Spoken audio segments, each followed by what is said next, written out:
Hi everyone, welcome to the Frugal Worlds YouTube channel. I'm Nicole. And I'm John, and we're glad you're here. Thank you for spending some of your day with us. If you're not part of our community yet, hit that red subscribe button to join. It's free and you'll never miss an episode. Today we're talking about how to buy a car with cash, something we once never thought possible. For years we had a car payment, and then finally with our most recent vehicle purchase, we said goodbye to financing and had a great experience purchasing a car with cash. Here we show you how we did it and give you step-by-step instructions, as well as the pros and cons of buying cars for cash. So let's get into it.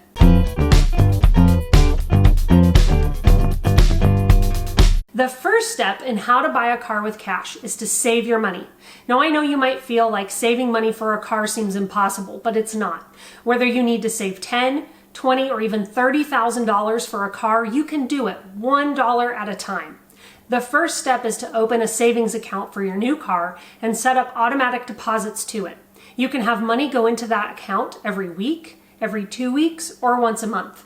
CIT Bank, which we link to below, is a great option. You can start with just $100 and earn a decent amount on your savings, which will help you grow that savings faster. Once you open that savings account, you're ready for the next step, which is finding the car you want to buy. You're exactly right, Nicole. Finding the best car for you requires research. Edmunds.com and Consumer Reports are great resources for researching what cars cost. And that's important because knowing what the car you want costs will determine your savings goal. It will also help you choose cars that are reliable and less likely to need costly repairs down the road. At this stage, you should decide whether or not you want a new or a used car, what model you want, and what features you must have in your new car. The third step in buying a car with cash is to learn how to negotiate effectively. If you're like me, you hate to negotiate. And the idea of haggling for the best price on a used car lot is a nightmare you want to avoid at all costs. Hey, I get it. But as someone who has paid cash for a car at a dealership, I'm here to tell you that negotiation is critical and doesn't have to be that difficult. When you go to the dealership to buy your car with cash, you have to be ready to buy it that day, and you have to be ready to walk away if you can't get them to sell you the car for the price you want to pay. That's such a great point, John. You know, I remember our experience buying a car with cash a few years ago. We didn't tell the salesperson that we wanted to pay cash for the car, and that was key in us getting the car for the price we wanted. In fact, we recommend that you don't tell the dealer you want to pay cash. Remain purposefully vague about your budget. If they press you to tell them what monthly payment you want, just say you have financing lined up, but you're open to listening to offers from their finance department. After you test drive the vehicle and are certain you want to buy it, then head into the salesperson's office and negotiate a fair price. You should already know from Edmunds and Kelley Blue Book what the fair market value is for your car. Understand that the dealer is going to want to make a little money, but hold your ground and try to get the price down to what you know is fair and what is within your budget. Once you agree to a price, they will send you to their financing department. That's when you tell the finance person you want to pay cash for the car. Prepare yourself for them to push back, as dealers often make good money on financing. Kindly tell them you're not interested and are not planning to finance. If they want the sale, they will accept your response. That's right.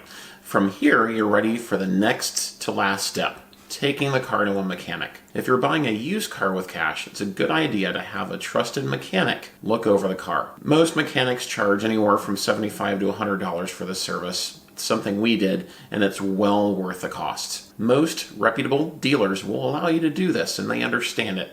But be courteous when asking if they will let you have your mechanic take a look at it. If something comes up on the check, you can try and negotiate a lower price or walk away from the car altogether. Assuming the car comes back with a clean bill of health, you're ready for the final step, paying for the car with a cashier's check. Most dealers will not accept a personal check as payment for a car. They also will not accept actual cash. You can attempt to pay for the car with a credit card like we did to earn points, but the maximum amount most dealers will allow to be charged is $3,000. Instead, you want to take a cashier's check with you to the dealership. Visit your bank and request a cashier's check for the exact amount of the car. It might cost $10 or $15, but is worth the peace of mind it brings when you go to get the car keys. This also applies if you're purchasing a car from an individual. A cashier's check is much safer than cash. Besides being smart, it just feels good to pay for a car with cash. Before we wrap up, let's quickly cover the pros and cons of buying a car with cash. There are 4 advantages to paying cash for a car. First, paying cash for a car versus financing is a common debate among people into personal finance. On the financing side, you have the argument that interest rates are usually low if you have good credit, so why not finance? However, having a car payment reduces your monthly income. Paying cash for a car potentially saves you thousands of dollars in interest over the life of the car loan. And when you buy a car with cash, you have more power at the dealership, and you can walk away knowing you don't need their financing to get your car. That's also true, Nicole, but there are some disadvantages to buying a car with cash as well. The most obvious con is that it can take you a long time to save up the money you need to buy a car with cash. You have to wait, which can be difficult, especially if your current car is on its last gasp. Also, outlaying a bunch of cash can deplete your cash reserves, leaving you vulnerable to a financial emergency or to a missed opportunity. You have less ability to negotiate with the dealer because their best rates and discounts often come when you finance through them. Having a car payment that you faithfully pay off over time can also boost your credit score. Not having that in your credit history could potentially impact it. Finally, investing in the cash you've saved and financing the car could net you more money over time, as the interest you'll earn on the investments would outweigh the interest you are charged on your loan. But if you are like us and hate debt, not having a car payment is well worth it in the long run. That is so true, John. And there's one final thing to note. A common misconception people have about buying a car with cash is that the dealer will have to run their credit if they do so. Dealers may even say they must run a credit report when you buy a car with cash because the Patriot Act requires them to. That's not the case. Dealers often do it to try to market their financing to you. The reality is that if you are paying with more than $10,000 in cash, they do need you to fill out paperwork that the government requires to verify that you aren't on a terrorist watch list. Even then, however, a credit report is not required. Having considered all of this, we still come down on the side of paying for a car with cash because it frees you from a monthly payment. That's it for this review. We hope you know how to purchase a car with cash now and feel confident that you can go out and get a good deal for yourself. Leave us your questions in the comments below, and if you haven't already, smash that red subscribe button so you can be notified of our new content. Thank you for watching, and we'll see you in our next video.